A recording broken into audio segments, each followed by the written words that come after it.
Hi there, folks. Sean Brodrick here at the PDAC, and I'm here speaking to Brian Ostroff. Now, I've talked to him a couple times before, and he's the CEO of Arianne Phosphate, it's a small company with enormous potential because it has a phosphate project that just could really be huge in Quebec, and he's going to tell you what this company is up to lately. The market is ignoring the news. This is a time when the market is wrong. Could you please speak to my subscribers? Sure. So, as some of your subscribers may recall, we are sitting on a very, very large phosphate asset here in the province of Quebec. Certainly that makes it very special. Yes. Because most of the world's in deficit of phosphate, certainly North America, South America, Western Europe, most of Asia. And that deficit's made up from production that comes out of the Middle East and North Africa. Mm-hmm. So here we are sitting on a very large phosphate resource, including inferred. We are over 1 billion tons, which makes it the world's single largest greenfield phosphate asset. Obviously into a market that needs it. North America runs a deficit, and so we've been actively pushing this asset forward over the last few years, really culminating about a year ago with receiving the permit. So at this point we do have a fully permitted mine, and we're moving it towards production. Along with that, you have other good news, though. Things have been happening. Certainly. So it's been hard work the last few months, and it's allowed us really over the last few weeks to highlight to the market some of the activities that have come to fruition. So over the last 6 weeks, we've made 4 fairly significant announcements, the first one being with Rio Tinto. Rio Tinto is big in the Saguenay area where we're located, and we are looking at an agreement with them to piggyback off of their shipping. So currently their ships come in filled with bauxite and they leave empty, and our ships would come in empty and leave full. So the ability to do an agreement with them whereby their ships will come in with their product and leave with our product for international destinations makes a lot of sense. Really lowers the actual cost for you guys when stuff starts to ship. Absolutely. I mean, it winds up being a big savings to both parties, and as well, even from an environmental standpoint, it will lower the amount of traffic on the river of these ships, and so that's a plus. So we concluded on that. We recently announced a deal with Hydro-Quebec. We did have already our life of mine supply at preferred prices, the L rate here in Quebec. But further to that, we've expanded our requirement for power to allow us to dry the concentrate with electrical power. And so the government... Which is a cheap way to actually dry it. So exactly. Again, lowering the cost. Lowering the costs and again, the greenhouse gas emissions. So once again, you've got a win-win deal. Now, we've also been advancing the project in terms of who we will work with on the various aspects. And so as this project develops, we are really looking to do it internally, in that we will contract directly with the providers of the various components to our project, rather than handing it over to, in essence, a general contractor and losing control. We are contracting independently, and so we made an announcement that we had engaged Proco, who will be the constructor of the facility, in essence the big building that will house our operations.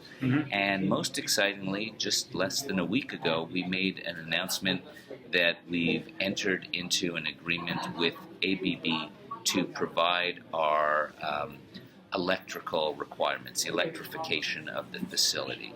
And so that basically covers everything from the hydro dam, whom we've contracted with, all the way to our building. And so that is a very substantial piece of our overall CapEx.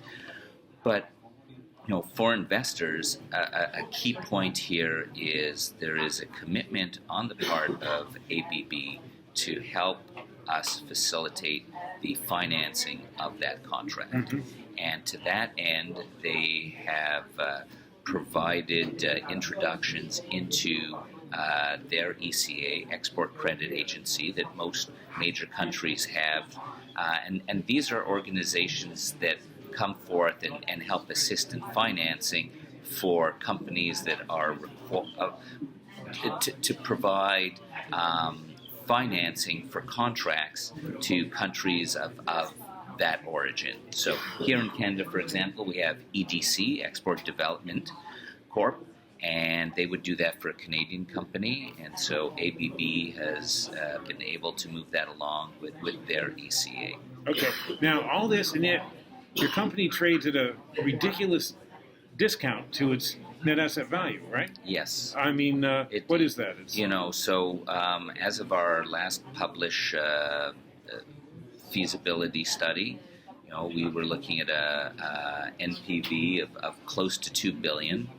And today we trade with a market cap of roughly 85 million. Right. Now, my opinion on this is this mine will take $1.2 billion to build. I think that scares a lot of people. But as you pointed out in the conversation we were having earlier, there's a big difference between a gold mine that needs to raise $1.2 billion and a junior fertilizer ag company. There aren't that many juniors.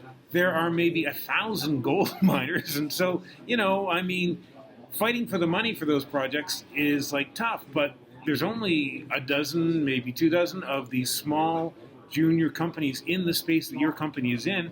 So as the project progresses, which it is doing, and as you hit your marks, which you are doing, the opportunities for that financing just becomes clearer and clearer, I think. And I think that a lot of people really aren't aware of that. Yeah, I think that's a very fair statement. People tend to get a little hung up, and rightfully so. Look, $1.2 billion is a lot of money. Mm-hmm. And people look at that and they forget to look at the economics of the project itself. And so what you have here is a project that should probably do about close to $600 million a year in revenue and clear in gross profit somewhere around $300 million a year. And that, of course, is if phosphate prices stay where they are today. I think given the overall macro for phosphate and some of the things that we've seen happen over the last few months, I think one can make a very reasonable case for why that $300 million gross profit should move considerably higher. And so today, what we have shown is that we are sitting on the world's largest greenfield. We are in a safe jurisdiction, and we are able to produce a very high purity phosphate concentrate, which is very, very rare. And so in an industry where most phosphate mines are integrated and owned by the large fertilizer producers, there isn't a whole lot of choice out there. It's not which one of these 20 mines am I going to finance. Arguably, if you're looking at a phosphate development play, there pretty much is just Arianne. Arianne has advanced all the way through and is a shovel-ready project pending receiving its financing. All right.